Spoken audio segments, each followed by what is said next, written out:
Hello and welcome to Castanet's Weekend Review. I'm Jen Zielinski. Our top story: friends and family are remembering Chris Osmond this week after the 32-year-old was found murdered in Rutland.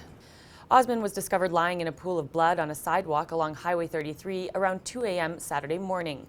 Police are asking for help from the public and have gathered surveillance footage from nearby businesses. Originally from Cranbrook, Osmond is being remembered as a loving father and a great tradesman. Friends and family are calling out for justice on social media. His funeral will be Saturday, February 1st at Eagles Hall in Cranbrook from 1 to 4 p.m.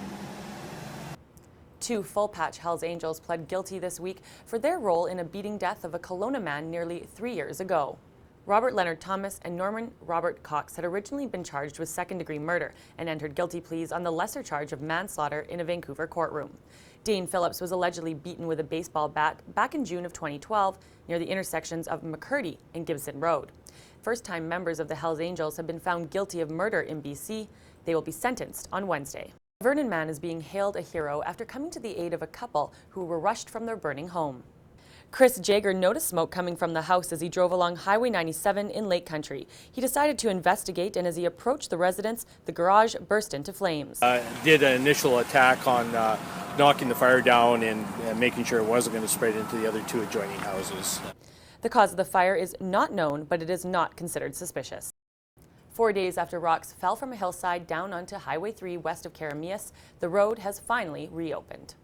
Two cars were caught in the slide, yet both drivers managed to escape unscathed. Like, it just was in slow motion, and when I saw the few other rocks rolling down that I could not avoid, that's when I looked up, and that's when I saw the huge boulders just rolling down. And right at that point was when the airbag deployed and the car filled with smoke, and I couldn't see anything else. So I had no idea what was really going on. Geotechnical engineers were brought in to survey the slide, and a temporary berm will be placed along the westbound lanes. A Kelowna reporter who spent 6 days in a U.S. jail after allegedly making death threats against her ex-boyfriend has pled not guilty to harassment and domestic violence.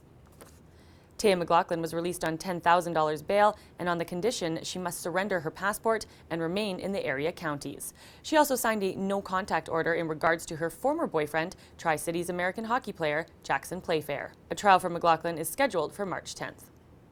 Well, that wraps up Castanet's Weekend Review. I'm Jen Zielinski. Thanks for watching. Remember to send your news tips to news@castanet.net and follow us on Twitter @CastanetNews.